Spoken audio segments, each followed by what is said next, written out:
Hello and welcome to this week's episode of Search with Candour.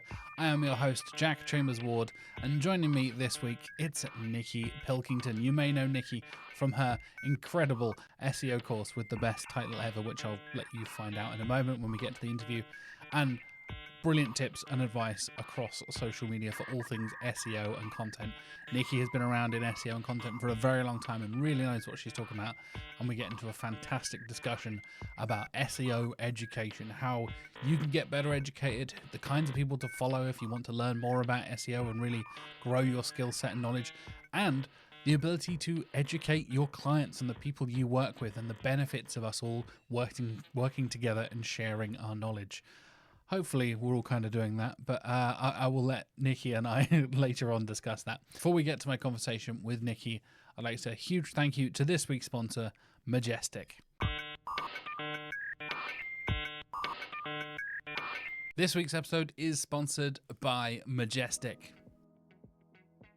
Majestic is a tool I have genuinely been using since day one of my SEO career. About 6 or 7 years ago, when I first discovered what backlinks are and why they're important, Majestic was the first tool I ever used to check them. And it's been my go-to suite of backlink tools ever since. So let's talk about some of my favorite things about Majestic. I'll start off with two very important metrics: citation flow and trust flow. Citation flow is a score that reflects the quantity of links that point to any given website. Citation flow doesn't care about the quality or lack of quality for a particular link. And Majestic produces citation flow scores at URL, subdomain, and domain levels. And trust flow is a ranking signal that promotes quality content. These algorithms work on the basis that websites from a seed set of human-curated sites are likely to link to other human-curated quality content, which in turn link to more human-curated content. Trust flow scores are the result of modeling this process on the Majestic web map, ranking and rating billions of points of data. Of course, we know there isn't a definitive score for links or domains from Google, but I find citation flow and trust flow really, really useful in understanding my client sites and comparing them to their competitors. You can quickly and easily compare your domain against your competitors using the compare summary feature. At a glance, you can get the citation flow and trust flow across 10 domains at once.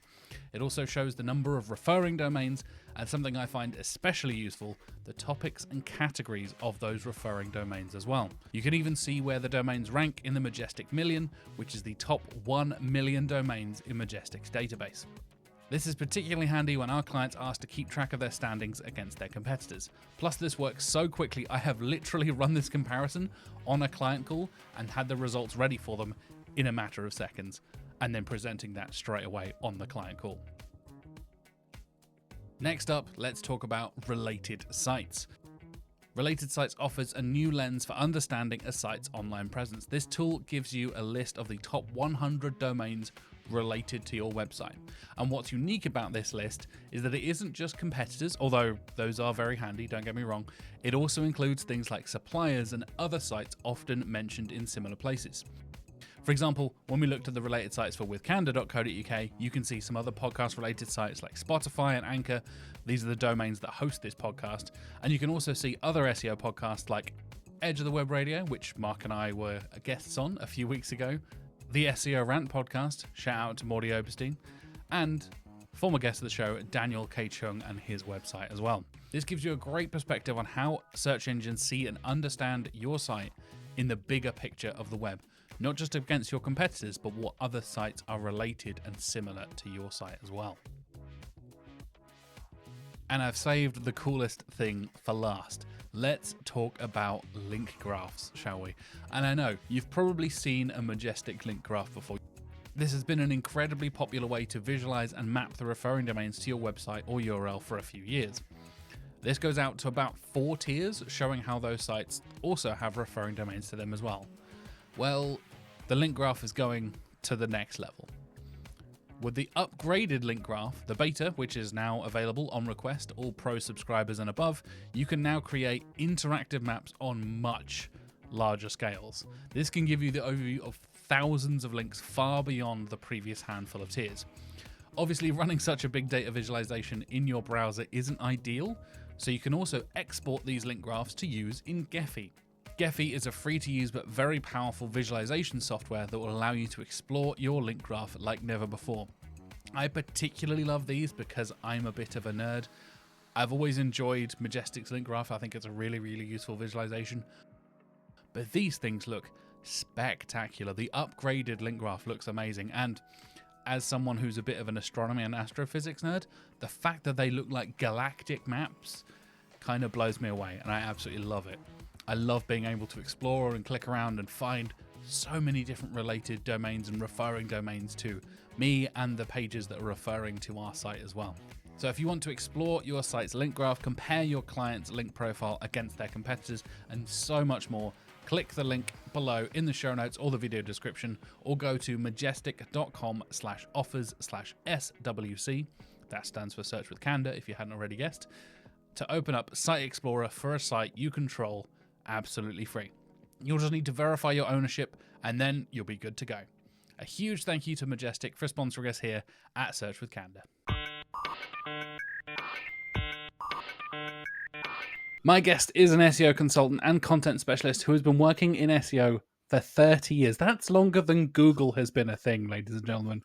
She's also the creator of the new SEO course with probably the best name ever, the non-wanky SEO course. Welcome to the show, Nikki Pilkington. Hello, and thank you for having me. Thank you for joining me. Like I said, I love your vibe. I love the non-wanky approach to SEO. That is something I am always a big fan of. So I appreciate you just committing to the branding there and going in with the new course, calling it non-wanky SEO course. It has to be done, I think, yes. So we're kicking things off and talking about education in SEO in its various forms and its various different formats. And as I usually do on the podcast, my first question is, why is this an important topic to you to talk about? I think it's important because there's so much miseducation out there. There's so much out of date advice. There's so much conflicting advice. There's a lot of advice out there to people looking to learn SEO that is against, for example, Google guidelines, but against best practicing in SEO in general.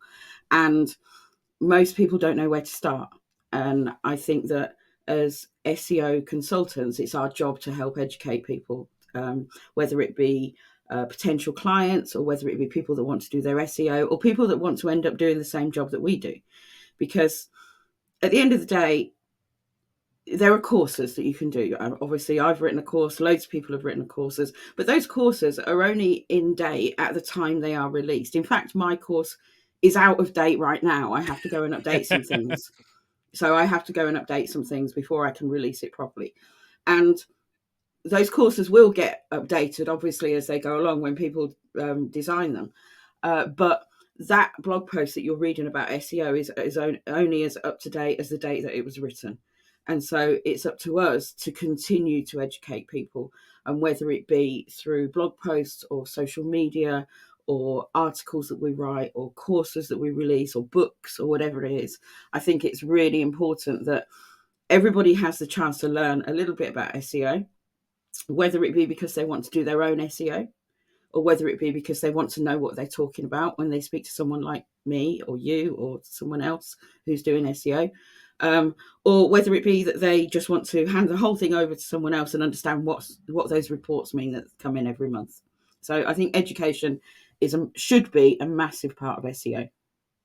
Yeah, I think you're totally right. There's such a battle against misinformation in this industry. I know that's true in many industries, but I've found, my coming up on 7 years now in SEO, moving away from more like general marketing and stuff, this industry does seem to be full of charlatans and people just trying to make a quick buck.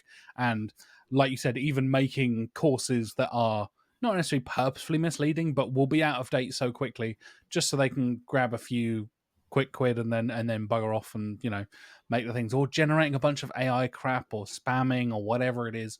There's so much misinformation and bad practice stuff going around in there. I think you're totally right, whether it's we're trying to educate people coming into the industry, because I think we are still a growing industry despite the old SEO is dead that happens every 18 bloody months at this point. And I think that's also relevant when it comes to, like you said, helping people understand what you're talking about when it comes to talking to clients or talking to other people in the industry or your colleagues. Or, I work in an agency that isn't exclusively SEO.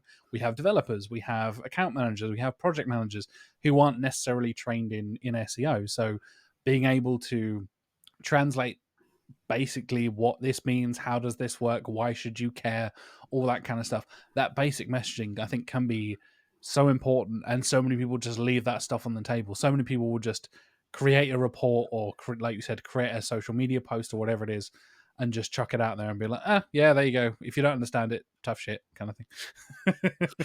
This is what kind of amazes me on places like LinkedIn and to a certain extent Twitter, because I will never call it X. Correct answer. and Instagram to a certain extent, but is that people put things out with a lot of jargon in it and a lot of information that your basic person who just does a bit of marketing isn't going to understand. But those people are promoting themselves to potential clients, but they're writing to show their peers how much they know. And that's the difference. I think that if you're using lots of jargon and lots of acronyms and lots of in SEO speak, you're not speaking to your potential clients. You're speaking to the people that do what you do so they can say how clever you are. And to me, I want to speak to my potential clients. I don't care if John Smith, who runs an SEO agency, thinks I know my shit. I don't care. What I care about is that my clients understand, or my potential clients understand, that I know my shit. And if they then decide that they want to go away and do that themselves, then all power to them. Let them do it. I have no qualms about that. But I do think that on social media, especially, we do a lot of talking to our peers instead of talking to the people that we're trying to educate. Yeah, definitely. I think that's really true. Like you said, you see it happening a lot on Twitter and LinkedIn when it comes to that kind of, oh, look at this graph, I've got so many clicks. The classic graph go up bollocks you see on LinkedIn, where they've conveniently cropped the X and Y axis, so you just see the graph going up and not realizing it's gone from 1 click to 12 clicks. Like, I have 120%. It's like, yeah, great, cool, that's not impressive. And I think that's an interesting thing, shifting that idea of who we're communicating to, and especially yourself as a freelancer. I think that's especially important. And I know a lot of our viewers and listeners are freelancers as well, understanding how you're communicating to your client. And I don't know about you, Nikki, but if I'm about to work with somebody, I tend to Google them. I tend to look them up and be like, oh, I'm interested to see, do they know what they're talking about? And it will be your social media posts, it will be your website content that comes up, and it essentially turns into your portfolio, right? You can literally have case studies and testimonials and all that kind of stuff. I think they're hugely important. But as soon as you're, kind of being dodgy on LinkedIn or Twitter or whatever it is, I think people can kind of smell that kind of stuff pretty well these days, even if they don't necessarily know, exactly the ins and outs of SEOs. I think a lot of people have a pretty good vibe check of just like, hold on a minute, that doesn't seem right. That seems a bit weird. That seems a bit dodgy. And when you're able to take it to that next level and allow people to get on the inside and educate themselves, or you educate them, I think that's where the real power comes in for a lot of people to understand the value of SEO and understand what we contribute to the internet. Because again, we've been painted with a pretty bad brush over the last couple of years of being content goblins and that whole thing, and that the Verge article that tried to drag us all through the mud of us, the people who ruined the internet, the SEO people and all that kind of stuff. God forbid you have a table of contents in your article because, that's only for optimization. Like, that's an accessibility thing. Piss off. Exactly, yeah. But I think educating people about even just the basic stuff, like I found even just chatting to my wife about this kind of stuff, she now understands so much more about how the basics of how websites work. She will call out like, oh, this page is loading really slowly, or oh, that's weird, this URL seems a bit weird, or little bits like that. I'm like, I'm proud of you. Like, yeah, you've been listening to what You I've are been ranting listening. about. I think that's a nice little thing where you get that almost like osmosis around positive education around people, right? And I think it is a really good thing. I mean, I'm in a lot of freelance groups and groups of copywriters and small business groups, and I'll put the odd SEO tip and things in there, and I'll talk people through their SEO. And it's always fun when I see someone else ask about SEO and someone jump in with a tip that I know they've got from me. And I love that. I love that, because I think you listened and you learned and you understood, and now you're going and giving that information to someone else, and that's brilliant. Because I think that what a lot of small businesses and freelancers do, and not just in SEO, is we gatekeep our knowledge. We don't want people to know how we do things. I come across this with a lot of clients that I write blog posts for, where I'll say, right, why don't we do a blog post about this process? And they're like, oh, no. We don't want our competitors to see that. And we don't want people to be able to go and do this themselves. And I'm a huge believer, and I always have been, in I'm going to tell you how to do this yourself. And I know that at the end of it, you're either going to go and do it yourself, or you're going to go, that's way too much hassle, and you're going to pay me to do it. And that's how I've built my business, is on saying to people, you can do this yourself. When I started, there were no courses. There was no Google. It wasn't even called SEO. SEO hadn't been invented as a term. We were just digital marketers. And I started as a web designer. And I was spectacularly bad at web design. I mean, seriously bad. It was awful. Someone once said to me, the background color of that website looks like diarrhea. And they weren't wrong, but also it was a website for a restaurant. That's how bad a web designer I was. Seriously. So, but what I was really good at was I wanted to know what people were doing with their websites afterwards. So I wanted to know now you've spent £10,000 on a website, which is what they cost back in the day. What are you doing with it? And they go, oh, well, nothing. We've put it on our business cards. And to me, that was just a massive waste of money. So I wanted to learn how people promoted their websites, and I wanted to learn about directories and the search engines that we had back in the day, and all the places that you could promote a website. And I learned without a course. I learned from other people in America, usually, that were doing what I was doing. A lot of SEO and online promotional techniques were learned by a lot of us in the early days from the adult industry. They were the ones that were doing a lot of things first. They were doing video streaming first. They were doing audio streaming first. They were doing landing pages and doorway pages before we'd even thought of it in like general business. So I don't want to advise anybody who wants to get into SEO to go looking at Pornhub. I just have to say, that sounds like I'm saying go and look at adult I don't know. They sites. do some pretty good digital PR sometimes. If you They see do their really end good of year stuff. like stat presentation stuff is always Yeah, amazing. Which yeah, state is the most searched for things and all that kind of stuff. I find yeah. that stuff fascinating. Yeah, and that's your excuse, and you're sticking to it. Thank you. I get that. But I do I think, read it for the stats, me. Yeah, of definitely. course, yes, People who used to read Playboy for the for the articles. I go to articles, yeah, Pornhub for the statistics and yeah, digital PR yeah. inspiration. But Yeah. I do think that people, there's always going to be a place for educating people and for letting people learn what SEO is themselves, and not gatekeeping information, I think. Yeah, gatekeeping, I think, is such a big part. Again, that negative side of the industry we were talking about, where I have totally experienced this from both a client perspective and from an agency perspective. In my last agency, we were very, very closed off. There were no we don't want to work with any other agencies. Everybody's competition. You don't want to do Yeah, any of that kind of stuff. Whereas compare that to now working at Canada, I am regularly working with people, networking with people, having guests on the podcast, in theory, who are direct competitors.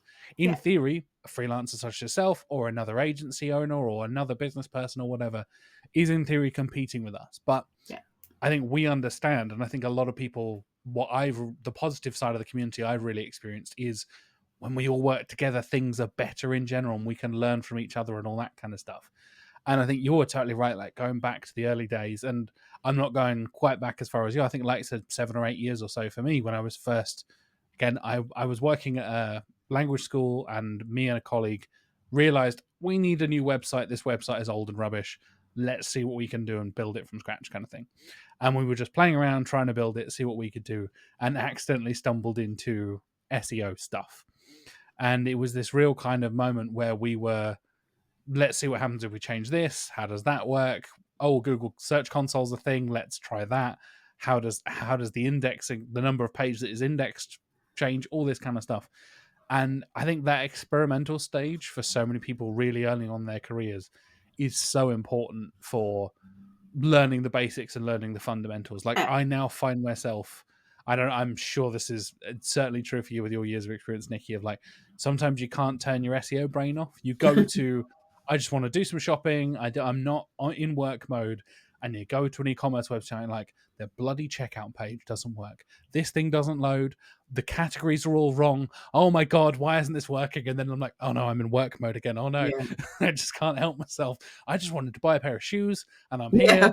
here sending a grumpy tweet to the support team saying like, hey, the categories and sizes doesn't work. If I select a gender and a size, it fundamentally breaks the category listing pages. Can you please fix this? I'm like, I need to learn to switch off sometimes. But I think it's Yeah. that's that part of like the little playing around and testing things is such an important part of that learning process. I think it is, and I think that we do this, don't we? That we, any website that I go to, the first thing I'll look at is their title tag, and then I'll go, oh, that shouldn't be an H1. Oh, they've got three H1s, and why is that H3 above that H2? And I just find myself doing it, and I think, oh my God, stop it! Seriously, you just wanted to book a table at a restaurant. They don't care. Their website works. You found it. Stop moaning at them. But yeah, I do think that just being able to play around in the beginning. So things like you said, you found out that Google Search Console was a thing. Um, just simple things like that. So educating web designers that when they set up a website, they should, alongside setting up Google Analytics or GA4, obviously now, alongside setting up that they should set up a Google Search Console and make sure that the client has, the prime access to that. The client is the owner of it. Just simple things like that make a lot of difference in SEO. But a lot of web designers don't see that as part of their job. And I do think that if we could educate some web designers into some very basics on SEO, not all web designers, because some web designers are very good at the basics, and some web designers have learned a lot about SEO, and that's really great. But I think even just educating them in the basics that they can then give to their clients, then their clients can kind of run with that and learn about what Google Search Console can tell you, and learn about what, if you've got a WordPress site, what that plugin, the SEO plugin does, and how to use it properly, and things like that. And things like, if you have a Wix or a Squarespace site, where have they hidden those bits that you need to change? Because they have hidden them, and no one's going to tell you where they are. You've got to find it for yourself. But if your Wix designer could tell you all of that information, you're forearmed, as it were, when you've been given this website that you've now got, and you think, oh my God, I've got a website. I must be number one on Google now, mustn't I? Everybody should be able to find me for copywriter in London. And I think it's kind of up to us as SEOs to educate a whole load of people. It sounds really grand and like I'm really up myself, but I think we do have to educate a whole load of people. We have to educate a lot of web developers. We have to educate a lot of clients. We have to educate a lot of small businesses and freelancers that are never going to employers. But if they're doing the right things for SEO and it's working for them and they're following best practice and we're all following best practice, then it makes everything a much nicer place for everybody, rather than everybody arguing over, well, I put these keywords in white on white text at the bottom of my page and it works for me. And you think, oh my God, you read an article from like 15 years ago, didn't you? And it might have worked for you, but it might get someone else a penalty or banned or whatever.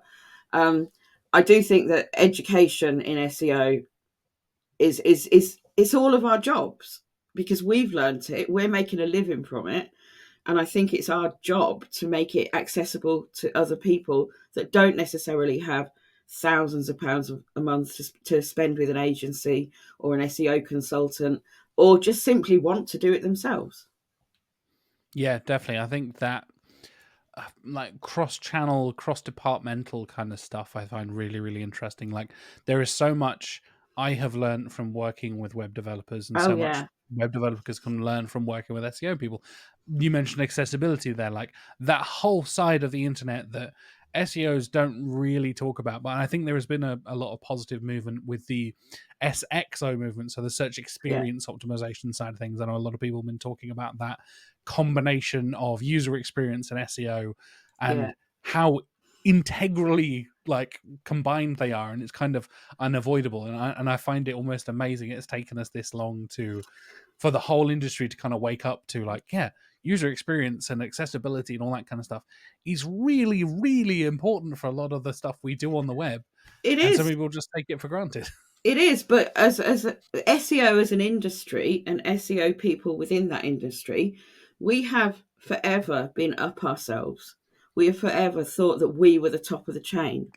That someone comes to us with a website, and we would say, and I'm using the royal we would say, oh my god, why did your web designer do that, and why has your web developer done that, and we wanted to be the ones that solved all the problems and fixed all the issues, and we were almost looking down. SEOs for a long time almost looked down on web developers and web designers, and it's not necessary, because we're on an equal, because as you say, developers and designers have taught me so much.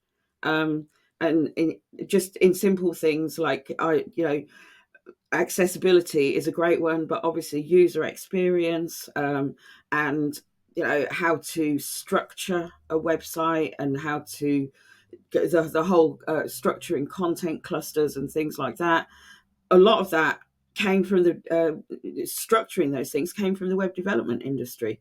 And so I think that as SEOs, we kind of have to stop thinking we're all that, really, because we're not. We're just part of a cog. We're just a cog in a machine, that all of these things fit together and work really well. But we have to work together, and to do that, we have to educate each other.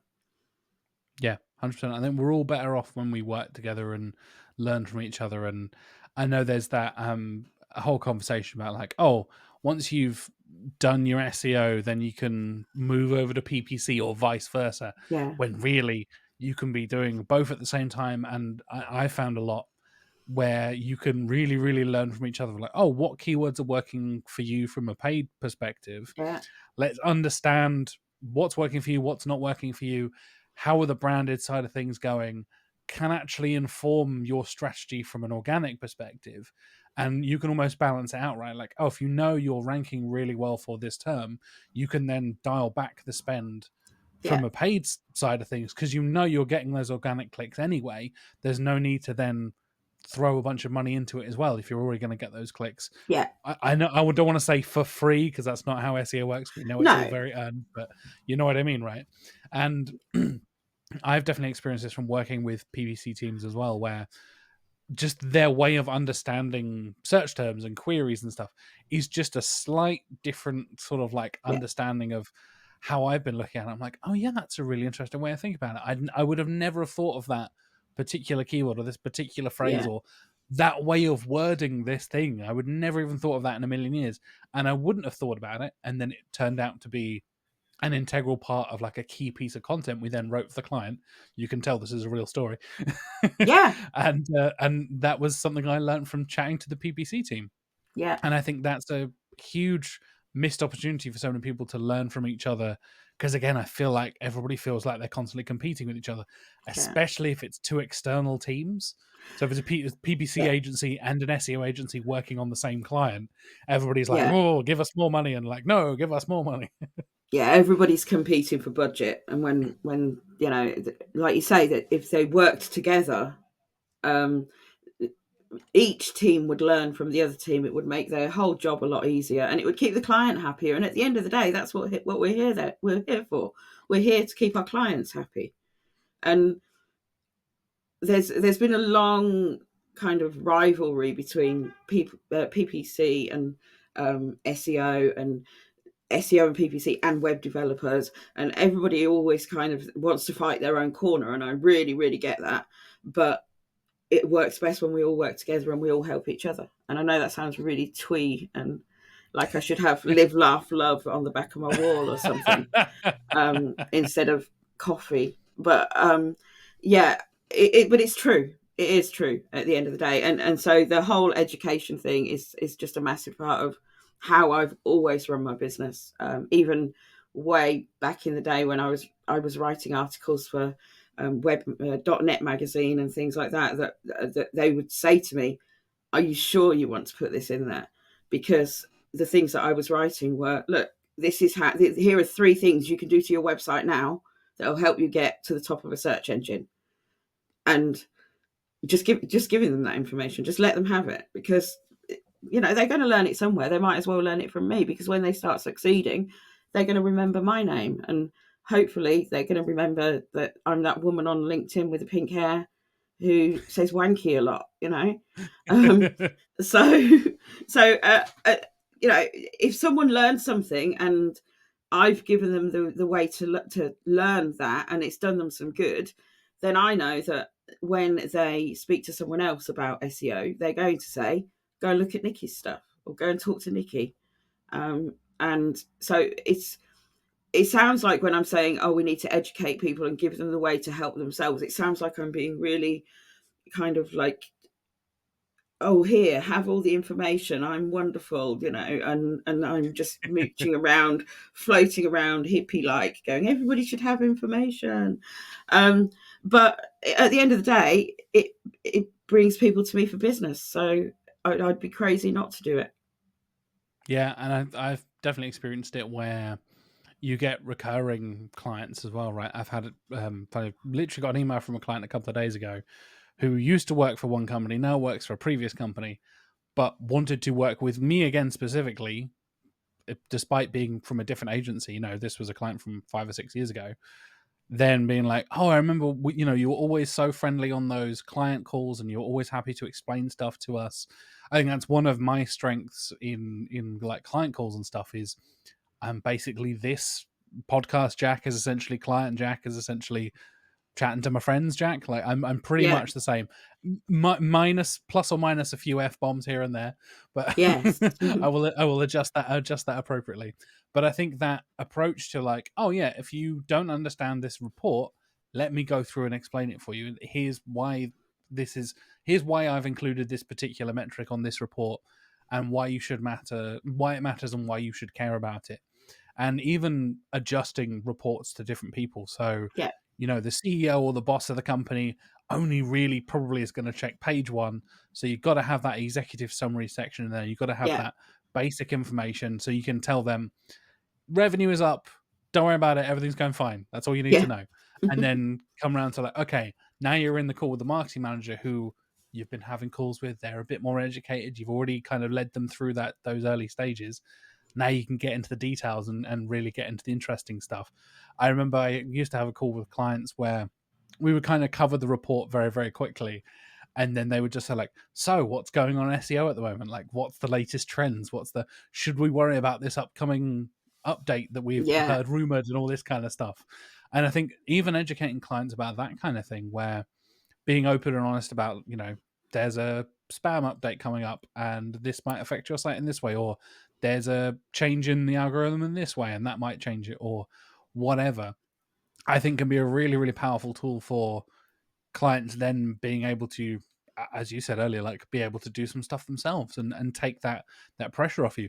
I don't know if you've experienced this as well, Nick. I'm sure you have from your years of content writing, but I've gone through the process where you start off with a brand new writer at the company, at the client, and then 6 months, a year down the line, suddenly the briefs are getting shorter, the briefs are getting less specific, and they're off and they're running, they're doing their own Yeah. thing, they know exactly what to do. I give them the H1s, H2, H3, and then they're off. And I don't need to go through like, okay, so the second paragraph should be talking about this thing. And then when you get to your H3s, that's a list of the different products here. So you need to explain each thing here and be like, you basically know what you're doing. We've worked together long enough. Hopefully, I trust you at this point. And I Yeah. love getting to that point with the client because they're still getting the same value out of it. And I have had really positive feedback from then their managers being like, "Oh, since working with you guys, our content team has learned so much, is now doing their own thing, and we now have more capacity to do more stuff." And Yeah. I think so many people are afraid of essentially like taking food off your own plate, right? If you're teaching the client to do their work, then where's the work left for you? There is always more work to do. Yeah, always, and that's the thing. And clients, yeah, a lot of clients like to be in control of what they're doing as well. They want their team to learn and get better and be able to come up with ideas themselves and things like that. But you're always going to be there as a consultant and doing the probably the hands-on SEO stuff and the technical SEO and but educating writers to be able to write in a way that all you have to do is look at something and go, that's perfect, that's going to work, rather than having to go through every single piece with your little red pen almost like the teacher and see me after school. I've told you 15 times that you can't use the words click here for an internal link, that kind of thing. Educating people as to why those things matter, rather than just saying to them, you can't use click here as a link, telling them why that matters and that it doesn't mean anything, and that using using key phrases is good for accessibility, it's good for SEO.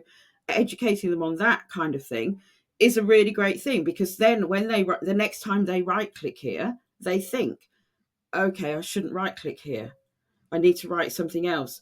And they're not going, oh, I don't know why, just because Nikki told me not to. They're thinking about it and they're thinking, I need to write something else here, and this is why I need to do it. And that informs what they then write. But I think that, just simply giving people a prescriptive list of rules, that didn't work for me at school. I don't know about you. So it's not going to work for me now. And I don't think it works for a lot of people. But once you start explaining the why things have to be done the way they are, and in plain English as well, then I think it helps. It just helps people understand more. Yeah, definitely. I think that's something I always really appreciate about your social media posts and your blog posts and stuff, is that plain English element to it, right? Like you said right at the very beginning of the episode, get rid of all the jargon, get rid of all the stuff that is just I mean, there to make you seem smart. why? Well, this is it. We use SEOs are a nightmare for this, and I'm sure we're not the only industry, but we use so much jargon that, and some SEOs, and by all means not all, but some SEOs use it to confuse people and to make, when you're on a call with someone, it makes you sound more clever and it makes them think you know what you're talking about, and they don't know what you're talking about, so they feel a bit stupid, so they're more likely to give you money. I think that's how some SEOs think. It's like, who in their day-to-day life has ever used the word canonical? No one. No one uses that word. Why would you use that word canonical? Why would you say to someone on a call, oh, yeah, your canonical URLs are wrong? That doesn't mean anything to anybody. But when you tell them that the main address of that page has to be this, and the reason for that is because you don't want duplicate content and it allows Google to know which one is the main URL, then they understand that a bit more. Things like when we say, oh, well, where are you listed in the SERPs? Most people don't know what SERPs are, even if you write it down. But when you tell them it's the search engine result pages, then they understand it more. And I think we all fall into the habit of using acronyms and jargon. And some of us do it because it's just how we speak to each other, obviously. But I think some nefarious SEO people use it to confuse and confuddle and make people feel stupid. And I'm not a big fan of making people feel stupid. I think people should have everything that they need to know to make a decision on either what they're going to do with their website or what they're going to put their money towards.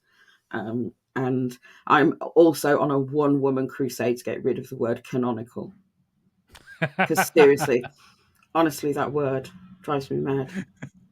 It's funny you should say that, actually. I had almost this exact conversation about canonical URLs and canonical tags and all this kind of stuff with the client the other day. And I was trying to think of a way of phrasing it, of like, this should be like your champion. This should be the one you want to show off to Yeah, Google. Tell Google to ignore the rest of them. This is the one you want to actually say, this is our best work. This is the definitive version of that thing. And they were like, Right, okay, because I'd heard the phrase canonicalization. It's like that is a Thank you. very long word to just be throwing around. But It's yeah, like, I'm totally guilty of, especially abbreviating stuff. I think that is something I'm definitely totally guilty of. I will throw SERPs around yeah, until the cows I come did. home, and I'm totally Don't, guilty of it. yeah, don't get me wrong, Jack. I did exactly the same thing. I have a load of beta testers testing my course at the moment, and I would say 30% of them came back to me within the first two lessons and said, "You haven't explained what SERPs are." And I had Mm. done exactly the same thing, even though in a phone call, in a conversation, I would always say search engine results pages because it's clear to the client. When I wrote it down, I wrote SERPs without even thinking about it. So we all do it. We all use these abbreviations and things. And I think it's about just understanding that not everybody understands what those abbreviations are and what those words mean in context to SEO. Um, and I think it's our. I've said this before. I think it's our job to be educating people so that they understand what we do, because it takes the Yeah. mystery out of it and it takes the dark arts thing out of it, and it takes it takes out, because of what we do, and we've got the whole, oh, how long is it going to take, oh, it depends, the whole joke about SEO. And because so many people over so many years have made it out to be such a dark art, and it's just it's about oh, I've got this knowledge and you can't get this knowledge and things like that. I think there's a job there for a lot of us to say it's not a dark art. A lot of it's fairly logical, let's be honest. Um, a lot of it, once you know what you're doing, it's a few tweaks here and there for other stuff that you have to do. Um, and you can learn to do this because I did. And so it's not out of reach for anybody, whether it be that intern that wants to specialize in SEO, or that website owner that doesn't have a few hundred, a few £1,000s to spend, but wants to be able to, book people into their business and wants to know how they can best do that. I'm a bit evangelical about educating people on SEO. That's why I've got you on the show, mate. That's exactly what we're here to talk about. And I think that element of making it your responsibility to educate people, and like I said, it being our job to educate clients, educate other people working in connected industries and connected departments, or however it is. I think that's a really interesting way of kind of bringing everything together and understanding that, like, when you get rid of that dark art mysticism kind of stuff that is, like you said, best practices have kind of been the same for 20 years at this point, Yeah, like, give pretty or take. Like, much. if you write I joke about this, and I take the piss out of Google for this, but just write good content is their like 4-word slogan. It's like, Yeah, they're not wrong. It's not as simple as that, but they're not wrong at the end of the day. And I think, right. because like it's changed a little bit since I've been in, like I said, 6 or 7 years now.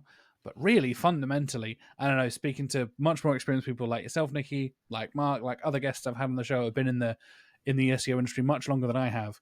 Being like, I mean, nothing has really changed that much. When you want to write a good article, or if you want to update a page or change the technical aspects and fix a load of problems, they're still kind of same best Yeah, practices as they were.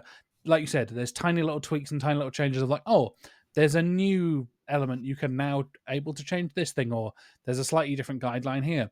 And I think this is a bit of a tangent, but I think this reflects in how a lot of people reacted to the algorithm leak that happened from Google a oh my few weeks ago, goodness. whatever it was. Like, if you're not changing your SEO strategy to tick all these boxes and I, do all this stuff from the API leak, you're missing out and you're going to get left behind. I'm like, I mean, it basically just reaffirmed what I was doing is probably quite good. I don't know about I you guys. I don't know what you've been doing.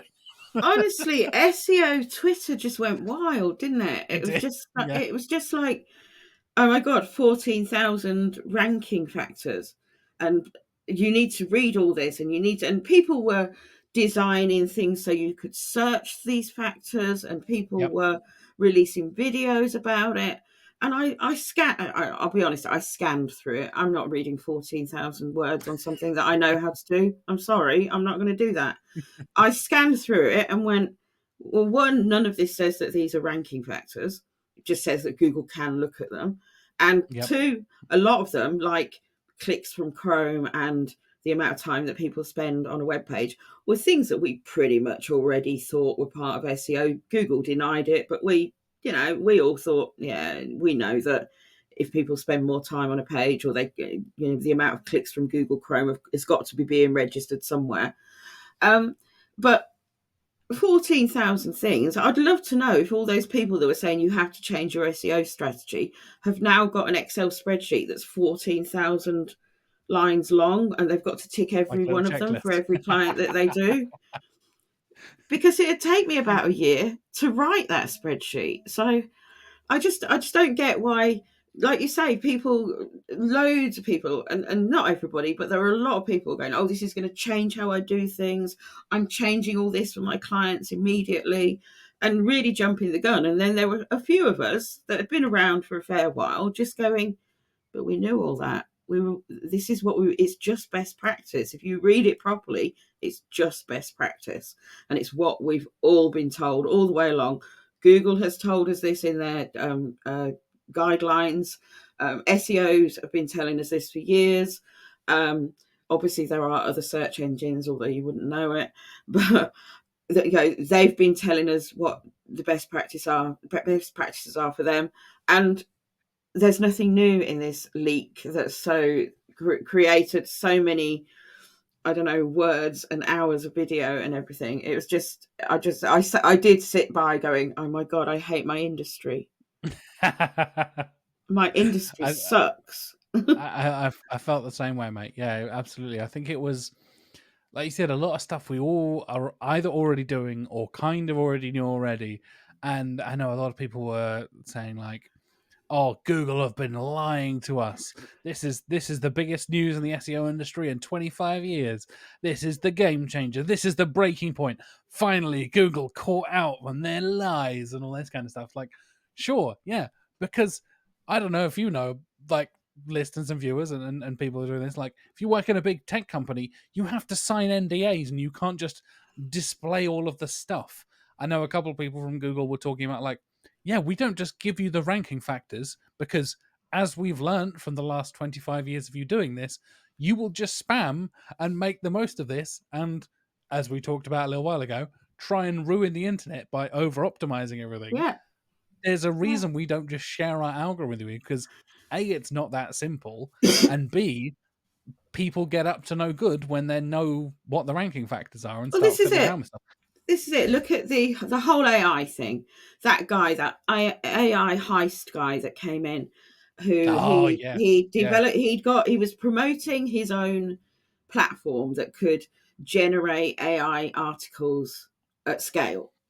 And he promoted it by doing this whole heist thing, that he went to a well-trafficked website, ripped off all their articles, rewrote them with AI, uploaded them to his own site, and stole loads of traffic. And some say he was an idiot for promoting it and letting Google know. Google aren't stupid, they already knew. But other people say he was really clever because he made a lot of money out of that. A lot of people signed up to his system, and I think it was very clever of him. I also think he was an idiot, but it was very clever to get the short-term money like he did. And Google responded pretty much by with the next update, penalizing anybody that they thought had AI content at scale. So they know that when they say this is going to work or something starts working, everybody jumps on it and spams the hell out of it, and then they have to stop it working, because otherwise what happens? You get everybody doing the same thing, and it's no good for the searchers, which Google tell us that it's the people searching that they're serving. And this is what I have to say to people a lot is, Google and other search engines, they're not there for me and you who own websites or make money from promoting websites.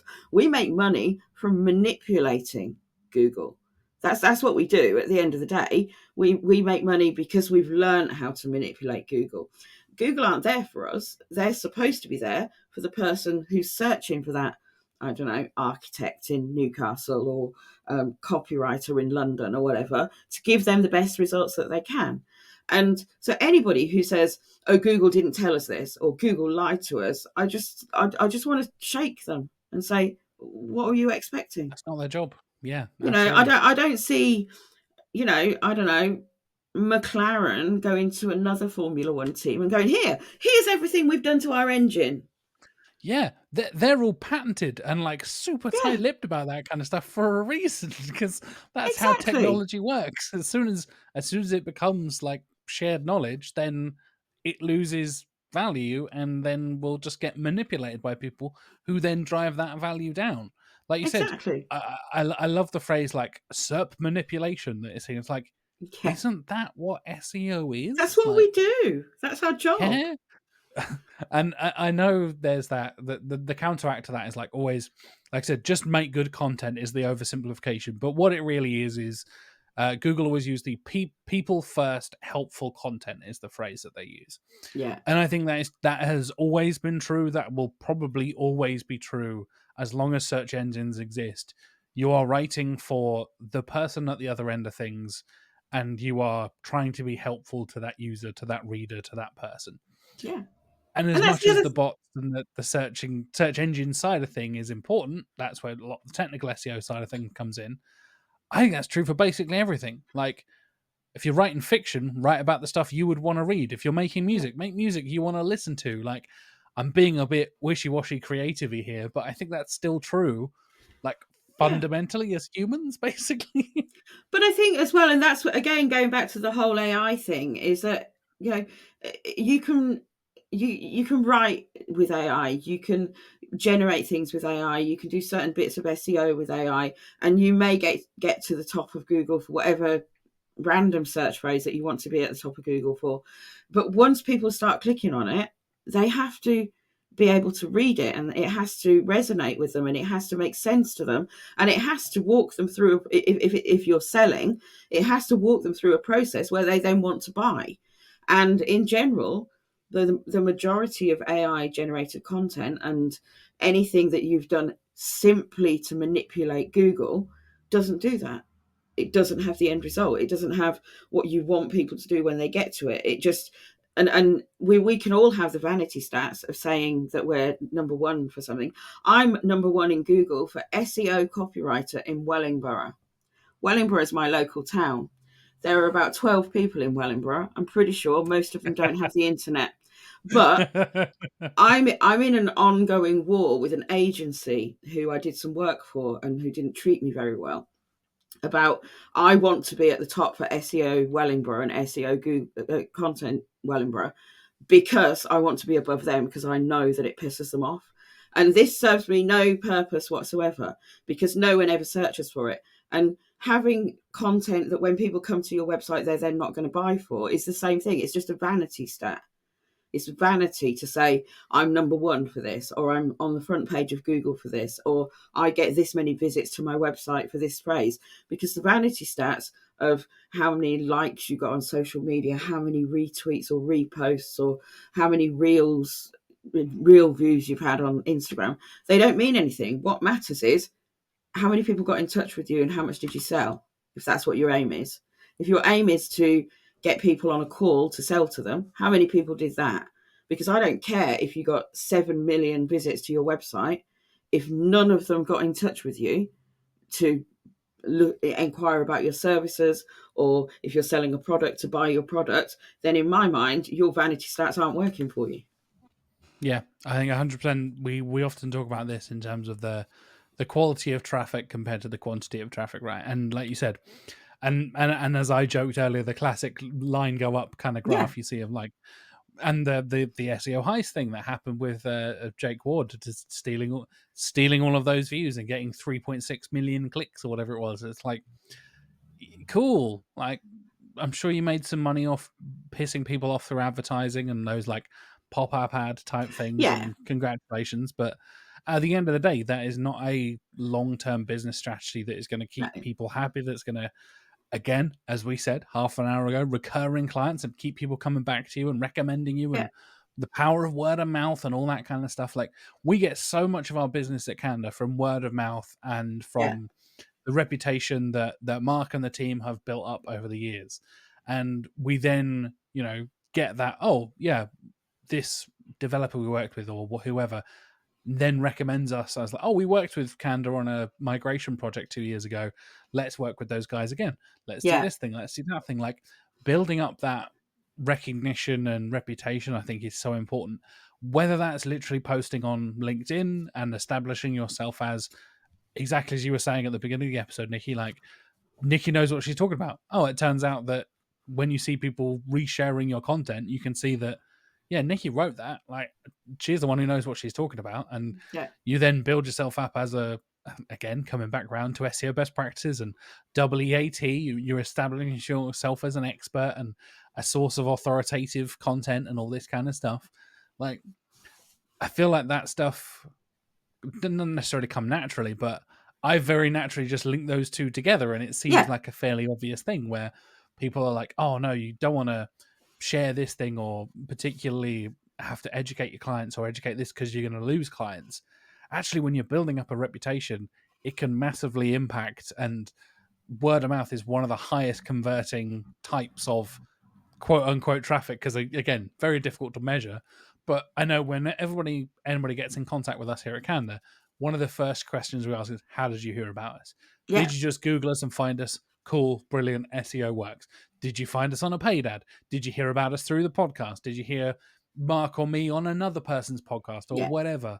Or was it, oh yeah, I used to work at this company and you did great work with us back then? Or, I heard from another friend of mine that we're looking for a new website partner and here you guys are, and that kind of stuff. And I'm sure you've experienced the same way as Yeah. well over your career, of like the power of that kind of quality traffic when those conversions can come through and you're like building up that word of mouth reputation is incredibly powerful. And it sounds like a very counterintuitive non-digital Yeah. thing. Like, it sounds very old school and old fashioned when we should be talking about all the amazing technology we have, but don't underestimate the power of word of mouth and Absolutely reputation, not. No. basically. But that's what we're all So, doing, isn't it? Trying to build our reputation. So I want my reputation to be that I do help people out when they need help, and I'm here with if people want to pay. I used to like Google's tagline way back in the day, which was it "Don't be evil." oh yeah. I liked that. I think that I took that tagline and I kind of ran with the "Don't be evil" thing, because I just think I like that. I'm not sure how true that is for Google anymore, if I'm honest, but it worked at the time. Yeah, that was in their like code of conduct Yeah, famously for ages, wasn't it? Like, yeah. And then a load of people started calling them out. And I think they had a lawsuit or something like that was like, yeah, depending on how you define evil, you're a multi-billion-dollar corporation now, which you don't make billions of dollars without cutting a few throats and stepping on a few people. So yeah, what's going on here? And Google was like, yeah, maybe we'll retire that motto for yeah, now. but yeah, I think you're totally right. There's that. Don't be a dick is the one I've heard yeah, from other industries. Where like the golden rule in life is just like, yeah. if Don't be a everything dick. boils down to whatever, just don't be a dick. Don't be Yeah, evil. Don't be a dick. yeah. Um, and speaking of which, let's end on something positive, shall we? Some nice resources, other people to follow, people we want to spread through word of mouth and recommend, whether that's people to follow on social media, newsletters, blogs, all that kind of stuff. Well, who are the kind of people you would recommend the listeners and viewers following, Nikki? Well, I think obviously your own newsletter, which I follow, and I didn't pay you to say that you did for not pay reference. me to say that, but Although I did update the newsletter to include you as one of our referral people. So there you that's good. go. I I mention your newsletter to lots of people, and I have mentioned it in my course, obviously. Um, and I think just the general, I like search engine journals, always a good thing to do. On Twitter, Lily Ray is always good to follow. Does a lot of technical stuff, really deep dives into um, statistics and things like that. I just think in general, SEO Twitter can be a good and a bad place, but there are some good people to follow on there. I don't know how to pronounce this. A newsletter called SEO SLY. I think it's SEO. I think it's seriously, as in like seriously. It's Oh, is that Olga's one? Olga's newsletter. Yeah, Yeah, I it's did message SEO Sly, I think is what it is. It is SEO like two Sly. SEO Sly, yeah. I messaged her to ask her how to pronounce it, but I think she's just really busy. Mark A. Preston, I love on Twitter. He's another old school SEO. Been doing it for a long time. Does more consulting type stuff and training. I think now. There's loads of people. Barry Schwartz is always good on Twitter, and I just think you find the SEO newsletters that you like and you stick with them. I like and I'm not just saying this because I'm on your podcast. I would say this anywhere. I like your newsletter because it's bite size and I can read the headlines Yeah, and I can decide whether I want to read something else about it. And I love that was our whole intention. Yeah. Yeah, and I love the solicited SEO tips at the end. They usually make me smile, and I usually pass them on to people. Anything that gets you reading about SEO, but search engine journals updated numerous times a day. So if you want up-to-date news, there's usually something on there. Yeah, definitely. I think Search Engine Journal for me has been one of the go-tos ever since I started researching SEO pretty much and keeping up to date with it. I love what Barry does. We mentioned Barry on Twitter, like what he does at SE Roundtable as well. Like just Yeah, if you want to know the absolute smallest details, like one, funny enough, I put in the most recent core updates was the length of the search bar has now changed, or Google is testing yeah, the length of the search bar. It's like, do we care? No, not really. Like that's not gonna fundamentally change what we're doing. Like yeah, that's not but gonna shift your strategy. But there's an interesting side to that, and I picked and prodded at it, and I was like, that's a really interesting thing because that can then tie into the growth of long tail keywords and the way yeah, we're searching now. And if something is the smallest little things of, oh, Google is testing this tiny little thing, or even as much as we've talked about Google, Bing is testing a new thing on their side of things or yeah, whatever. Like, but why are they doing that? And that comes back around to exactly what we're saying earlier on in the episode, that having that little inquisitive extra, why does that matter? Why are we doing this? yeah, Why is that a thing? For me, can really bring out the interesting bits of tiny little things. Like, oh, now the search bar is 15 pixels wider than it was on desktop. Who cares when you put it like that? But actually, this is a response to how people are searching now in 2024. And more people are using full sentences and longer phrases and long tail yeah, keywords and all that kind of stuff. That then kind of, if you're not already, shifting you towards the like, oh, I should then think about including long tail phrases and long tail keywords in my strategy. Just from the tiniest little thing of a shift in the size of a search bar yeah. can then influence. And I find myself, again, maybe it's an ADHD thing, diving down into the rabbit hole of like, oh god, now I'm rethinking my client strategy just from the size of a search bar Yeah. change. Yeah, I'm not sure I'd go so far as rethinking the client strategy, but I do think that I'm those, exaggerating for comic I effect, know, obviously. those little tiny things that are changed that you say, oh, who needs to know that? And then don't you think, but I'm really glad that I do know that. And those people like Barry and Lily and other people that you follow that keep an eye on these tiny things that might make a difference later on down the line, and they explain it to people so that we know why it might make a difference down the line. And to be honest, people like that save me so much time because Yeah, I don't, definitely. I'm a freelancer. I only work with myself. I don't sub work out. I only take on the clients that I can deal with, and I don't have time to spend hours and hours looking at stuff and reading things and making sure that I've read everything that there is to know about SEO, which is why Search Engine Journal and Barry and the Round Table and things like that are just so useful for people like us. Yeah, definitely. I'd love. I'll give a shout out to Brody Clark as well, who does an amazing summary of all the SERP features and stuff Yeah, like that. I know I've mentioned Brody on the show before, and it can be the smallest, weirdest little things that Google is testing. And I have had this exact thing happen again. The client I mentioned earlier, who would always pick my brains about the latest updates and all that kind of stuff. They had seen a SERP feature for the first time, that I had never seen live, but I had read about because Brody and Barry and Yeah. Glenn Gabe and all these people who are keeping a track of this kind of thing had spotted it and reported it, and I've been like, oh yeah, don't worry about that for now. That's just a testing thing. Oh, actually, I know why they're doing that. I saw it in the news the other day. And again, that comes back around to that almost like Ouroboros of educating yourself and then educating your Yeah. clients, right?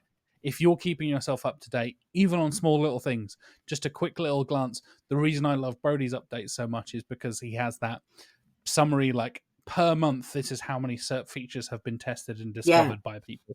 So you can scroll back and see, like, oh, they first tested that in March, Yeah. and now here we are in July. It's gone live, and a bunch of people are seeing this thing. You see the little kind of like pokes and prods and in different directions that different search engines can do that then will influence stuff that's happening 5, 6, 7 months down the Yeah. line. It's like, oh, now this is a big shift because we saw the very beginnings of that, the little snowball that turned into Yeah. the avalanche that is Yeah. now this thing going down. And I love that kind of stuff, and I like being able to be like, oh yeah, I did see that thing on a particular publication, on this particular newsletter, whatever it is. And I then recommend that to my clients. I Yeah. had a client who left. He was marketing manager at a client and left. I was like, I'm still listening to your podcast. Are there any other resources you would recommend? And I was like, oh boy, you've asked the right person and the wrong person, because I'm gonna throw a bunch of stuff at you. And I had a like LinkedIn message that was just like, here's my top 5 newsletters. Here's the other podcasts I listen to. Here's all this stuff. Here's all that stuff. Like, I am one of those people that probably subscribes to too many newsletters, listens to too many podcasts, and is always bouncing around and trying to keep up with that kind of stuff. Yeah. No, I do. A good roundup SEO newsletter is always a good thing, especially one that goes into the technical stuff as well. So that's always really useful. But yeah, that was definitely yeah, our intent and from core update side of thing. but yeah, no, I love that, and I love SEO Twitter, and I don't care that people say Twitter's dying a death. I still love SEO Twitter for the good and for the bad and for the entertainment. A lot of the time, I love Darth Autocrat on there, who's very, very funny, makes me laugh a lot. Shout out to Lyndon. Yes, I didn't know if I was supposed to use his proper name. I've always used his proper name, and I don't know if I'm going to get told off on that. Yeah, I didn't I'll know if probably I get an was angry supposed tweet. to. I mean, he wears a helmet and everything. I don't know if he wants people to know who he is. But I love his stuff. I love the way that he takes things that someone said and he'll be like, look, guys, I've been telling you this for years. And then he'll break it down into really easy bits for people to understand. And the way that, again, he just takes no bullshit. And I love that. I was going to say, don't tell him I said that. He might hear this. Let's just not tell him about this podcast. But Let's yeah, not inflate his helmet anymore. I know. But no, I think there are so many people, and all of these people, let's not forget, going back to our original thought for this podcast, they're all out there educating. Yeah, They're educating us, they're educating clients, they're educating people that want to learn more about SEO. And people like that enable us as well to educate. And all the education kind of trickles down. And it can only be a good thing for the SEO industry, I think. 100%. Couldn't agree more, mate. I think that's a very, very good note to wrap us up on and end us on. So, if the viewers and listeners do want to follow you, get educated from you, understand more about your SEO work, your content writing work, learn more about the non-wanky SEO course, where are the best places to find you across the internet? I am on Twitter, never X, as Nikki Pilkington. I'm on LinkedIn as Nikki Pilkington. My website is nikki-pilkington.com after an unfortunate domain name jacking incident that we don't talk about anymore. And the non-wanky SEO course is going to be under nonwankyseo.co.uk. Amazing. Well, folks, I'll put links for everything in the show notes, so do go and check that out. Whether you're watching on YouTube, listening on Spotify, whatever it is, all the links for Nikki's stuff will be either in the show description or in the video description down below. Go and click the links. Like I said, Nikki's one of my favorite persons to follow on LinkedIn, so go and follow Nikki and get all the non-wanky SEO advice you could possibly need. Thank you very much. Thanks for joining me, Nikki. It's been a pleasure.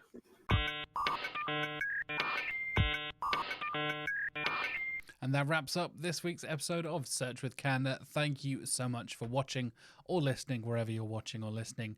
I'll be back next week with more Search with Candour goodness. Hopefully, I think Mark will be back on the show. I know I promised that last week. It should be next week is the plan. We're scheduled in for next week. Mark has been very busy since coming back from his underwater adventures, shall we say. And I'll have plenty more amazing guests coming up in the next few weeks as well. So stay tuned for that all throughout July and beyond into the rest of 2024 as well. Of course, I'll be around every single week and I'll be back next week as well. So until then, thank you so much for listening or watching, and I'll see you next week. Have a lovely week.